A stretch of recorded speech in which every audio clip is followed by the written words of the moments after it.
Sveiki visi istorijos entuziastai susirinkę paklausyti 6-ąją Šarvai ir apiniai tinklalaidės epizodą, kur gilinsimės į šarvuotą techniką, jos evoliuciją ir istoriją.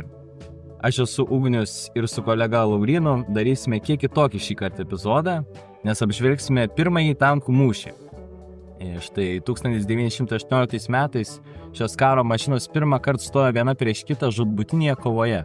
Ir šiandien mes bandysime jums tai papasakoti.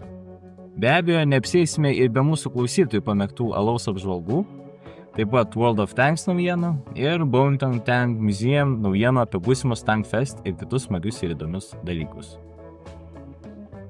Tai va, mėly klausytojai, mes jau aptarėme visus garsiausius pirmojo pasaulinio karo tankus, kaip mano kolega Ugnius minėjo, todėl metas prieiti prie rimtų pokalbių apie jų kovas, kuris tankas buvo pranašesnis kovoje vienas prieš kitą, kokios problemos išaiškėjo, kokie buvo lūkesčiai ir kas nustebino, mes to jau sužinosime. Pirmasis tankų mūšis įvyko 1918 metais balandžio pabaigoje Šiaurės Prancūzijoje. Strategiškai tas miestelis, kuriame vyko kovos, buvo ganėtinai svarbus tiek Trilypiai sąjungai, tiek Antantei. Ir ten įvyko vienas iš įžymiausių mūšių, Villers-Breton, susitiko mūsų dviejų opozicinių jėgų tankai. Tai buvo vokiečių A7V tankai ir britų Mark IV tankai. O patys pirmieji štai šalių tankai pagaminti visiškai. Pirmieji tankai, bet britai vis dėlto sugebėjo padaryti tam tikrus patobulinimus ir nebe Mark I tankas jau ten buvo, bet jau Mark IV su jau ryškiais ir galingais patobulinimais. Koks buvo tas puolimas? Vokiečiai puolimą pradėjo nuo artilerijos baražo, miestelis buvo apšaudytas raketomis ir dūminiais užtaisais, buvo paleistos nuodingosios dujos, taip stengiantis priešą pastumti gilyn. Tuo pat metu iš visos dūmų uždangos pasirodė vokiečių A7V tankai, kurie baisiai nustebino, nes visas šitas reikalas įvyko staiga ir netikėtai.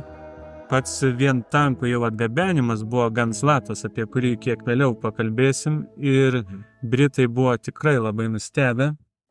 Kaip teigia istorikas Davidas Higginsas, po dujų ir apšaudymo matomumas sumažėjo iki 30 metrų, britų kariai atsitraukė gilyn prie medžių, galiausiai iš dūmų uždangos išlindo pėstininkai ir šarvuota technika.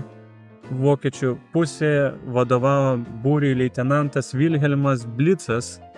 Ir ar jums nieko neprimena šitą pavardė? Šiek tiek primena štai darytą vokiečių Blitzkriego manevrą. Aš irgi taip manau, kad šita pavardė galėjo kažkaip būti susijusi vokiečių Blitzkriegu naudotų Lenkijoje ir kitur. Aplink miestelį vokiečiai apsivalė apkasus granatomis ir liepsnosvaidžiais. Nemažai britų pasidavė, tiesą sakant, bet aišku, didžioji dalis vis dėlto liko savo pozicijose. O kitoje komunos pusėje, arba miestelėje, kaip kitaip tariant, britų leitenantas Mitchellas buvo perspėtas apie tankų pasirodymą ir pats išjudėjo su Mark IV link vokiečių. Bet štai koks įdomus dalykas, po dūmų uždangą atvažiuoja tankai. Toks kaip, nežinau, iš filmo cinematinis pasirodymas. Štai dūmai įsisklaido ir atvažiuoja tankais didelis. Bet čia tokia mistika turėjo atrodyti. Galim net įsivaizduoti tą dūmų sieną tokią storą.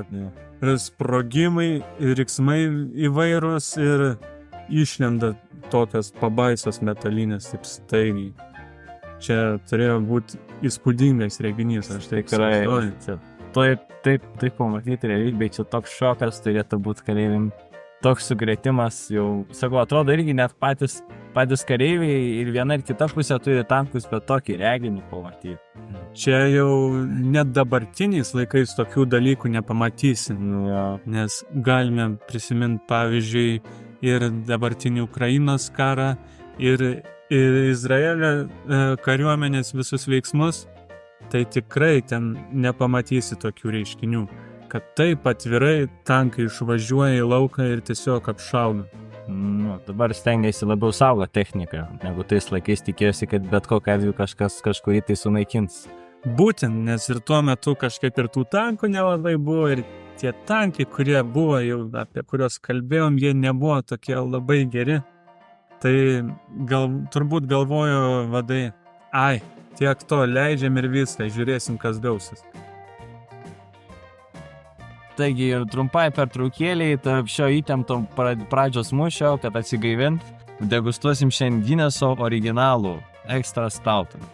Tai va, tikrai, manau, ne vienas esat susidūrę su šituo, o dar mes pagalvom, kad tokiai kovai pasiruošti reikia ir tinkamai pasistiprinti. Taigi, dabar degustuosime pirmą kartą šių serijų istorijoje tamsų alų, ko niekada nėra buvę.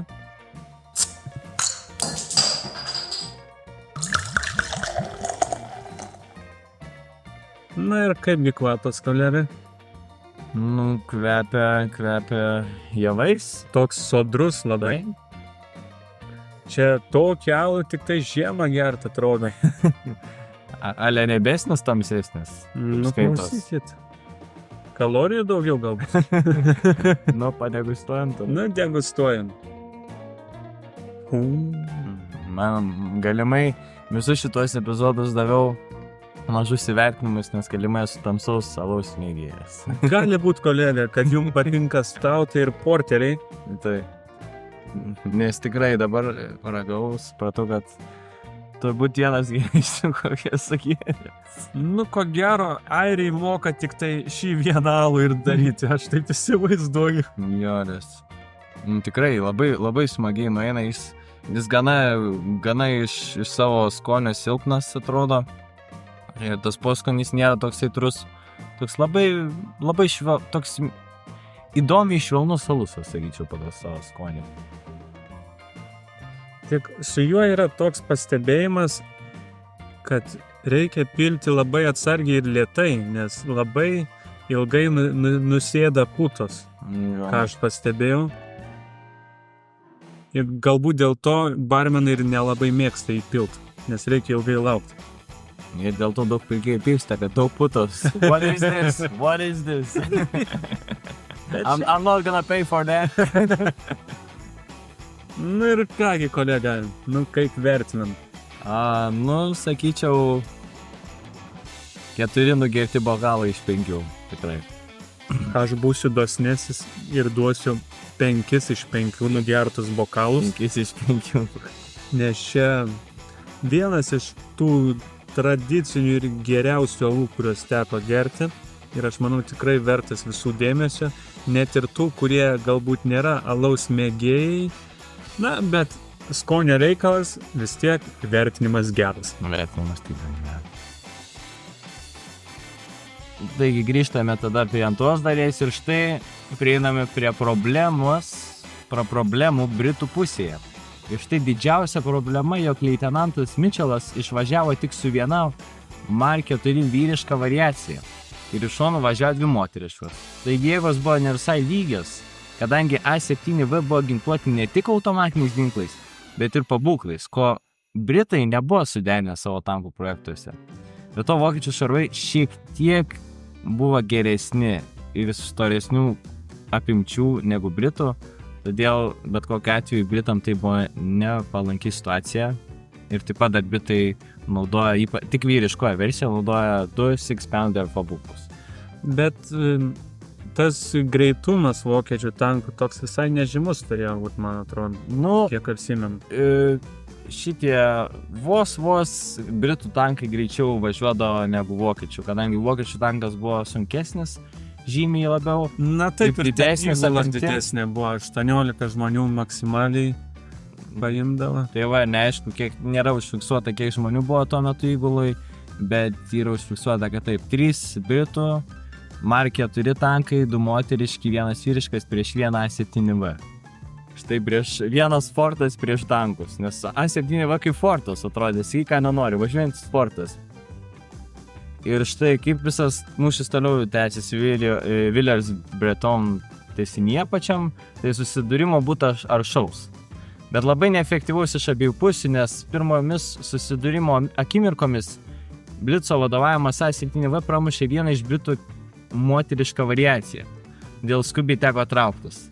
Vėlgi, moteriškos versijos Mark 4 šaudė į A7V ir matė, kad jokios žalos nepadaro, todėl jie tiesiog sustojo.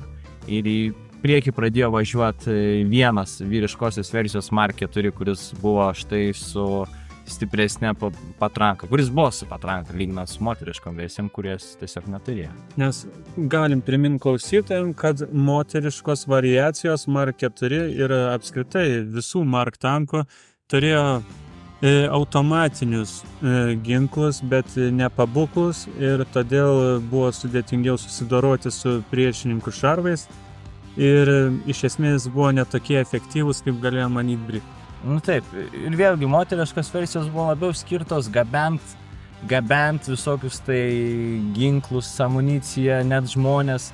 Tai buvo toks tankas, kuris labiau buvo kaip padedantysis, arba kaip angliškai verstų support tankas. Tai va, štai toks kovom, gal toksai, sakyčiau, nelabai, gal saugiam gabenimui, manyčiau, labiau. Galima ir taip sakyti, nes aš kaip įsivaizduoju, tai tų Mark 4 moteriškųjų variacijų ginkluotė iš esmės buvo tiesiog gynybinė, bet nepuolamoji. Visiškai taip. Na ir aišku, vėlgi, galiausiai Blitzas pastebėjo vyrišką tanką modelį ir pradėjo apšaudimą su savo A7V. Ir vėlgi, Mark 4 važiavo, sugebėjo kontraatakuoti ir išmušė nemažas skyles A7V tanko korpuse. Ir vėlgi A7V pamatęs, kad taiklumas gana didelis, pradėjo trauktis atgal. O štai Mark 4 tankas pradėjo važiuoti į priekį ir štai vyko toks atsitraukimas. Ir Mitchellas sugalvojo suduoti nemažai galingų smūgių A7V tankams. Tačiau vėlgi, pirmi smūgiai iš abiejų tankų nebuvo taiklus. Nes gal ir buvo kažkiek apmokyti, tačiau tokioje situacijoje, kai štai pirmas mūšis, du tankai susirėmė, kaip jaučiasi kareiviai tankuose, kaip jie patys gali kontroliuoti save, kaip jie susijimti, kad štai galėtų nutaikyti tiksliai patranką, kad nešautų greitai, vien tik tai pamatė tą tanką. Čia daug įeina ir psichologija šitam visam dalykui. Aš dar kiek girdėjau, arba buvo tokių gandų apie šį mūšį, kad buvo sunkiausia šaudant jiem judant, tai kai, pavyzdžiui, Britų atsitraukė tos moteriškosios variacijos, tai ta vyriškoji variacija tiesiog sustojo ir šaulys pagaliau galėjo normaliai nusitaikyti. Taip gausi, kad pagaliau pataikė į A7V. Taip. Ir aišku, vokiečiai bijodami tolimesnių smūgių evakavosi iš tanko, tankas irgi po biškį pradėjo trauktis. Ir štai lydintis A7V pasiliko mūšio lauke ir bandė kontraatakuoti Mark 4, bet aišku, vėlgi jis po biškį traukėsi, tačiau tuo pat metu atskriejo Vipetai ir apsupo likusią A7V. Vokiečiam nepavyko prasilaužti ir užimti Villers-Breton, nes pradedant Britų kontratakos puolimą prasidėjo Austrijos ir Maroko pajėgos. Jūs kolegą pataisysiu, Australijos ir Maroko. Taip, Britų kontrataką puolimo prisidėjo Australijos ir Maroko pajėgos ir vokiečių kariuomenė buvo nustumta tolyn. Mūšis truko 2 dienas, taigi taip baigėsi pirmasis tankas prieš tanką mūšis. Buvo 1 prieš 1 tankas realiai ir aišku, Kantė pirmą pergalę tokį pasiėmė savo. Taigi, valio Britam. Oi, o dabar apie tuos tankus mažesnius, kuriuos minėjot. Mano kolega taip pat paminėjo mažesnius tankus Vipetus, tai mes šį tanką galbūt aptarsime sekančiame epizode, kur paminėsime jau žinomus galbūt ir visai neaptartus tankus. Taipogi, ką galiu paminėti, kad Britai turėjo ne tik Mark 4, bet prie jų buvo ir Renault FT tankai, kurie taip pat su Vipetais atskriejo pabaigti A7V. Tai čia vienas iš tokių įdomesnių faktų, kuris man labiausiai patiko iš viso šito mūšio. Na čia iš tikrųjų pats mūšis irgi atrodo gana įtemptas. Štai 3 tankai prieš 1 ir du tankus pašauna, lieka viens prieš vieną, ir štai reikia atsilaikyti ir vis tiek Britai paima ir laimė. Net tai nebuvo, sakykim, kad gal pranašumas buvo pačioj pradžiai, bet štai taiklumas Britų buvo šį kartą gana rimtas. Nesugebėjo pataikyti tiesiai į tanką, kai to pačiu A7V nesugebėjo pataikyti vyrišką tanką. Būtent, ir čia turbūt labiausiai stebėtinas dalykas, kaip vokiečiai nesugebėjo į Britus pataikyti, būtent į tą lydintį vyrišką į tanką, tai man yra visiška mislė. Nes tų pabūklų tikrai buvo gana daug ir automatinių ginklų visur, tai tikrai stebėtina. Ir aš manyčiau, kad tiesiog sužaidė stresas. Galimai, nieks nesitikėjo apskritai tokios kovos ir galų gale pati pirma kova, patikėtis. Ir kągi, Britai laimėjo, džiaugiamės už Britus. Jo, džiaugiamės už Britus, mes pirmus Britus ir aptarėm beje savo podcast'e. Tai tokia nostalgija kaip ir paėmė, visgi Britai pirmieji sukūrė tanką ir galiausiai pirmieji laimėjo pirmąjį tankų mūšį. Truputį ironiška, bet ir šiek tiek net nestebina, aš manyčiau. Taip, aišku, anksčiau buvo kurti, štai rusai patys pirmieji sugalvota tanko koncepcija tokia, bet vėlgi mes kalbam apie oficialiai išėjusius į karą tankus, kuriem pavyko praeiti tą visą komisijos dalį, sakykim taip. Būtent, nes pavyzdžiui, tankų projektų buvo netgi dar anksčiau negu visi mano, nes tarkim, prisiminus Leonardą da Vinci, jis pirmasis sugalvojo šitą konceptą. Medinį tanką ant ratukų, pilną patrankų, jis atrodė kaip vėžlys. Tai čia tikrai nenaujas konceptas, tik tai Britai pirmieji sugebėjo įgyvendinti jį 20 amžiaus pradžioje. Iš tikrųjų, Da Vinci visi išradimai ir išmąstymai tai yra labai aukšto lygio ir net yra tokia įdomi konspiracijos teorija, kad galimai Da Vinci buvo aplankęs keliautojas laiku ir jam davė visus šitas išradimus ar tokias idėjas jam pačiam sukurti, nes, iš tikrųjų vienam žmogui tiek sugalvot, čia yra didelė mislė irgi. Taip sakant, visų galų meistras. Štai, ir aptarus mūšį, paėmėm kitą padegustuotą alų, prašau, kolega. Tai nusprendėme šiandien padegustuoti labai įdomų alų, burmistro, brandintą rūsiuose alų, porteris aišku, ir žiūrėsim, koks čia skonis.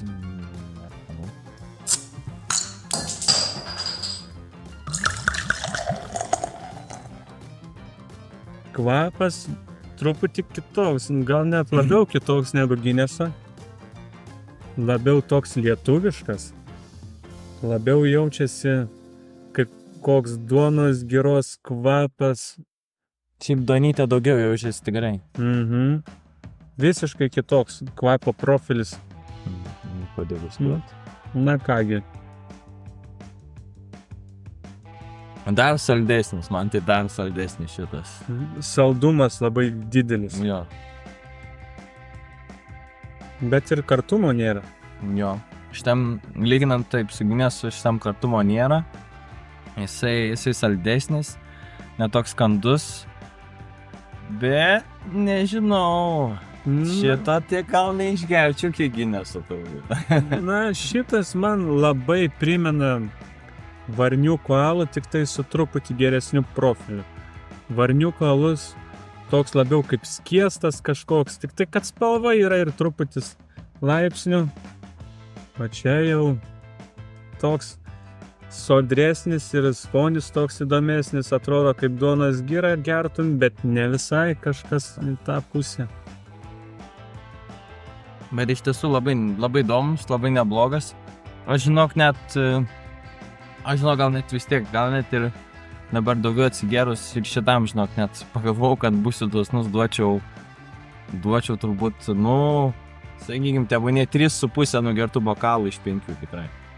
O mano vertinimas, ko gero, būtų 4 nugerti bokalai, tik vien dėl to, kad labai saldus. Jis toks, aišku, ne visiškai toks jau saldus kaip Krykas, Bet jisai visiškai kartumo neturi, tai tikrai. Bet kaip porteriai ir stautai, tai saldumo mano nuomonė tikrai per daug.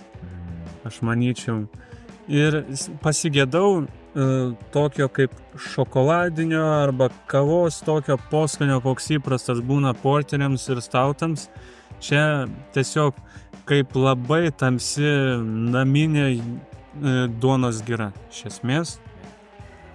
Bet tikrai toks visai neblogas ir man visai patinka butelaitis su įdomiu kamščiu, ne kaip įprasti mūsų buteliai, bet su tokiu, kur atgal dar užkimšt galima. Jo, su spaudimu, žodžiu. Toks. Bet darykit atsargiai. Gali sprogti.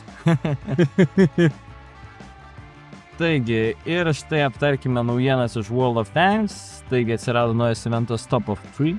Ir štai K91 ir Batchat 25T nuolaida šiem tankam.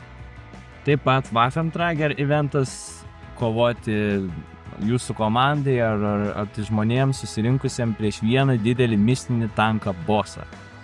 Ir taip pat verta paminėti, kad naujai lengvieji čekiški tankai atvyko vėlgi World of Tanks. Tai galite pažiūrėti, jeigu esate čekiškų tankų entuziastai.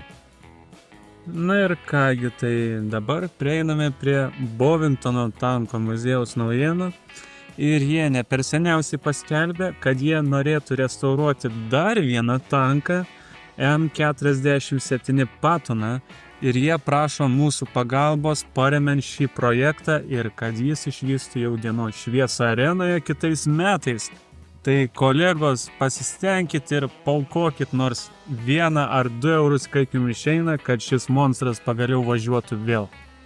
Bet vėlgi mes matėm, Bovingtono muziejus labai fainai atkūrė prieš tai tankus pasirinktus, dabar nepamenu, ar ne KB.